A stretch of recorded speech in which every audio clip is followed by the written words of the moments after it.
Hello guys, welcome to my channel and welcome to new vlog. आज हम vlog बना रहे हैं फाइनली। कुछ घर में मेहमान आए हुए हैं। मेरी मौसी सास आई हुई हैं जिनकी तबीयत ठीक नहीं है, तो उन पैनक्रियाज में दिक्कत चल रही है, तो इस वजह से घर पे बहुत वो सिचुएशन है।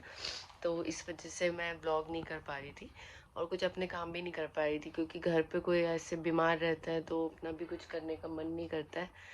मौसी जी को अभी हॉस्पिटल लेके गए हैं मेरे हस्बैंड, और उनका पूरा टेस्ट वेस्ट सब कराया है, पूरा सब पता किया है कि उनको क्या दिक्कत है। तो फाइनली हमें पता चला है, और उसमें क्या ऑपरेशन वगैरह लगना है वो सब मेरे हस्बैंड ही देख रहे हैं। तो चलो एनीवेज, शायद आज उनके बच्चे भी आ जाएं। अभी मैंने कुछ स्केच बनाया है तो मैं वो कर रही हूँ, और स्केच बन गया है। जो मैंने आपको लास्ट व्लॉग में दिखाया था हाफ डन, वो मैंने अभी फेस कंप्लीट कर लिया है, और बाकी अभी मैं करूँगी कंप्लीट। तो गाइज, मुझे ना बहुत इंपॉर्टेंट टॉपिक पे बात करनी थी। मैंने कल भी वीडियो बनाया था, बट वो पता नहीं मैं डालूंगी कि नहीं डालूंगी, और ये वीडियो भी पता नहीं मैं डालूंगी कि नहीं डालूंगी। बट अभी ना बहुत एक वायरल चल रही है चीज़, आईआईटी बाबा करके। और वो बहुत सारी चीज़ें ऐसी बोल रहे हैं जो कि लोगों के समझ के परे हैं। ऐसा लोग बोल रहे हैं कि वो पागल है, या फिर वो डिप्रेशन में है, या मतलब उनको कोई बीमारी है इसलिए वो ऐसी बातें कर रहे हैं। उनका मानसिक संतुलन ठीक नहीं है। मतलब उनकी काफ़ी सारी वीडियोस देखने के बाद मुझे भी ये चीज़ समझ आई है कि उनको जो बचपन में जो ट्रॉमा मिला है, जो बचपन में जो पेरेंट्स होते हैं, हमें जो पेरेंट्स हमें नरिश करते हैं, उन पेरेंट्स, जब वो पेरेंट्स आपस में लड़ते हैं तो बच्चे नरिश नहीं होते हैं, बच्चे सड़ने लगते हैं। मतलब वही नरिश का जो अपोजिट वर्ड होता है। मम्मी पापा को भी नहीं पड़ता ना आपस में लड़ाई से, उससे ज़्यादा बच्चों को फ़र्क पड़ता है। तो वही असर दिख रहा है उनके ऊपर। और अच्छी बात है कि इस चीज़ की अवेयरनेस हो रही है कि माँ बाप को जो लोग भगवान मान लेते हैं, होते हैं कुछ माँ बाप भगवान के समान होते हैं, और भगवान के समान ही होते हैं सारे माता पिता सारे बच्चों के लिए। बट यार, अगर वो भी तो इंसान ही है ना, उनसे भी गलतियां होंगी, तो हमें वो इंसान समझ के उन्हें माफ़ कर देना चाहिए, और भी लिए अपने दिल में इतना मैल नहीं रखना चाहिए, और इतना वो नहीं सोचना चाहिए कि उसकी वजह से मेरी ज़िंदगी ख़राब हो गई। मेरे पास पूरी ज़िंदगी पड़ी है, मैं वो पूरी ज़िंदगी अपनी आराम से जी सकती हूँ, ठीक है, जी सकता हूँ। और उनके केस में ऐसा है ना कि उनके जो पापा हैं वो काफ़ी ज़्यादा पढ़ाई को लेके उन पे दबाव बनाते थे। तो ऐसा बहुत सारे इंडियन हाउस होल्ड्स में होता है कि पेरेंट्स बहुत ज़्यादा प्रेशर बनाते हैं बच्चों पे, और जो इंटेलेक्चुअल बच्चे होते हैं, जो रैंकर्स टॉपर्स बच्चे होते हैं, उन पे तो कुछ ज़्यादा ही प्रेशर होता है। और स्पेशली बड़े बड़े बच्चों से, जो एल्डर चिल्ड्रंस होते हैं, उन पे बहुत प्रेशर होता है कि वो पढ़ लेते हैं, फिर उन पे कमाने का प्रेशर होता है, और अगर आप इकलौते हो घर पे तो भी आप पे प्रेशर होता है। तो ये जो प्रेशर होता है ना, ये मेंटली बहुत डिस्टर्बिंग होता है। और मैंने तो ये चीज़ फील की है।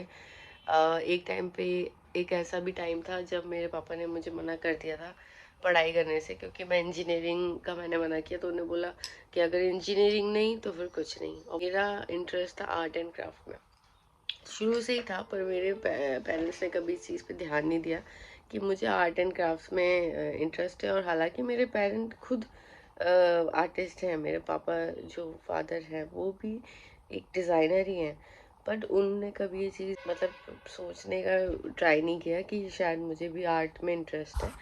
तो वो मुझे कंप्यूटर की तरफ ज़्यादा प्रेशराइज करते थे, क्योंकि उनको लगता था कि उसमें बेटर करियर बनेगा बच्चे का, और उनका फ्यूचर अच्छा होगा, क्योंकि फ्यूचर कंप्यूटर ही है।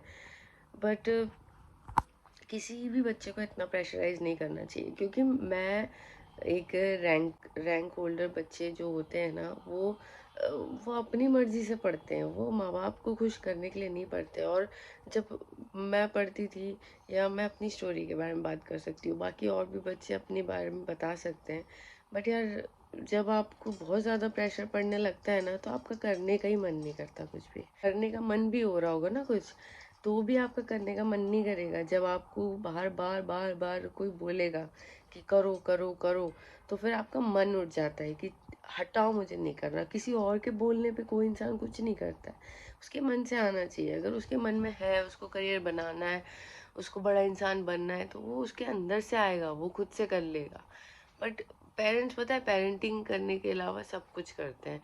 मैं पेरेंट्स का भी इसमें वो नहीं कर रही हूँ, पेरेंट्स को भी इसमें ब्लेम नहीं कर सकती, क्योंकि हमारी सोसाइटी ऐसी है, हमारे यहाँ सिस्टम ही ऐसा है, हम लोगों को इसी तरह से बनाया गया है कि हमें हमारी आगे वाली पीढ़ी को इतना वो करना है कि वो भटके ना और काम पे जाएं और काम करें। ठीक है, तो ये थोड़ा बहुत ज़्यादा डिस्टर्बिंग है। किसी भी इंसान पे करियर वाइज किसी को प्रेशर करना है, यार वो उसका करियर है, वो देख लेगा, उसकी शादी है, वो देख लेगा। किसी को शादी के लिए प्रेशराइज किया जाता है घर में, किसी को पढ़ाई के लिए किया जाता है, किसी को कमाने के लिए किया जाता है, किसी को बच्चे पैदा करने के लिए किया जाता है। तो ये दुनिया आपको ऐसे ही प्रेशराइज करती है। ठीक है, और आपकी बॉडी में क्या चल रहा है, आपका मेंटल स्टेट क्या है, वो उससे किसी को कोई लेना देना नहीं होता है। तो ये दुनियादारी ऐसी ही है, ऐसा नहीं होना चाहिए। बहुत सारे घरों में ऐसा होता है और फिर वो पेरेंट्स रिग्रेट भी करते हैं जब उनके बुढ़ापे में कोई सहारा नहीं होता है उनके पास। ये सब चीज़ें हैं, क्योंकि बहुत सारे माँ बाप ना अपना रिश्ता ख़राब कर लेते हैं बच्चों के साथ, इतना ज़्यादा उन्हें परेशान करके, इतना ज़्यादा उनको टॉर्चर दे देते हैं, इतना ज़्यादा उनको प्रेशराइज कर देते हैं कि बुढ़ापे में वो बच्चे उनको छोड़ देते हैं। कुछ बच्चे ऐसे भी होते हैं जलील, जिनके माँ बाप उनको कितना भी प्यार कर ले फिर भी वो उनको छोड़ देते हैं।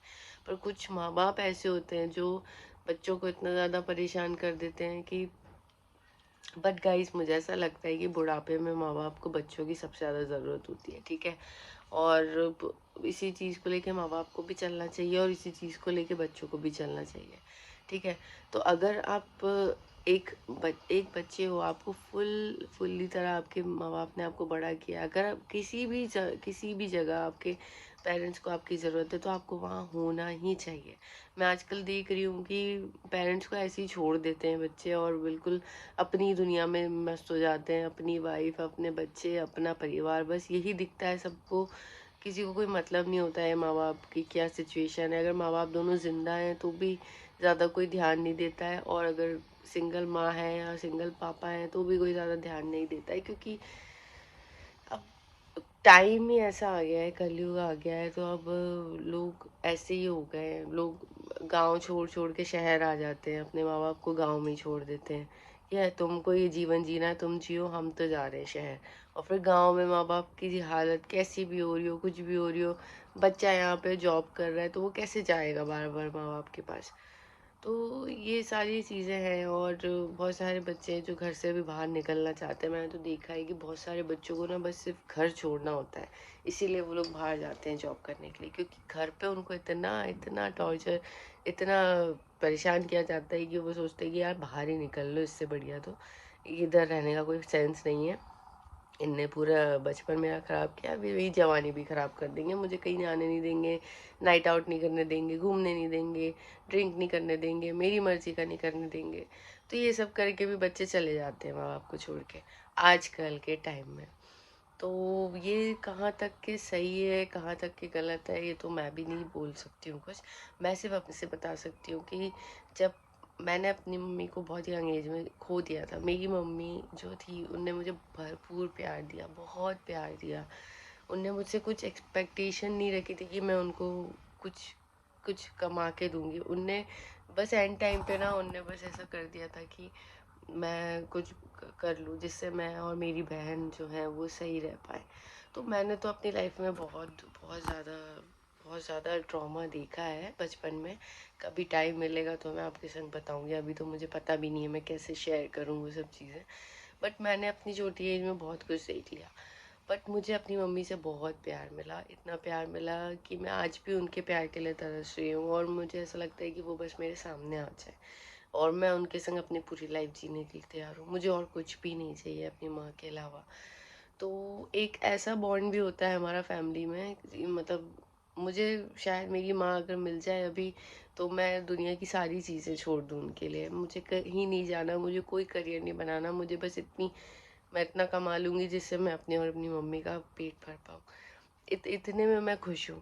बट कुछ लोगों की मेंटालिटी अलग होती जा रही है, कुछ लोग चेंज होते जा रहे हैं टाइम के हिसाब से, मनी माइंड लोग होते जा रहे हैं और नहीं हो पा रहा है लोग। तो ठीक है, वो भी ठीक है, बट मुझे ऐसा लगता है कि बुढ़ापे में हमें हमारे माँ बाप का साथ देना चाहिए। जहाँ उन्हें हमारी ज़रूरत है, हमें वहाँ पे खड़ा होना चाहिए और माँ बाप को भगवान नहीं मानना चाहिए, अपना दोस्त मानना चाहिए, क्योंकि वो ही उनकी ही बॉडी से हम आए हैं और उनने हमें अलाउ किया आने के लिए, इसलिए हम आए हैं। वैसे तो ईश्वर का सबसे बड़ा हाथ है। ईश्वर चाहता था कि मैं इस बॉडी में, इस आत्मा में, इस समय आऊं और मेरे अंदर ये सारी चीज़ें हों। मेरे संग जो बचपन से हुआ है वो सब भी शायद इसलिए हुआ था जिसलिए भगवान मेरी जो एनाटॉमी बनाना चाह रहा था, जो मेरा माइंडसेट बनाना चाह रहा था, वो मेरा माइंडसेट आज है कि मैं फैमिली से ऊपर किसी भी चीज़ को नहीं रखती हूँ।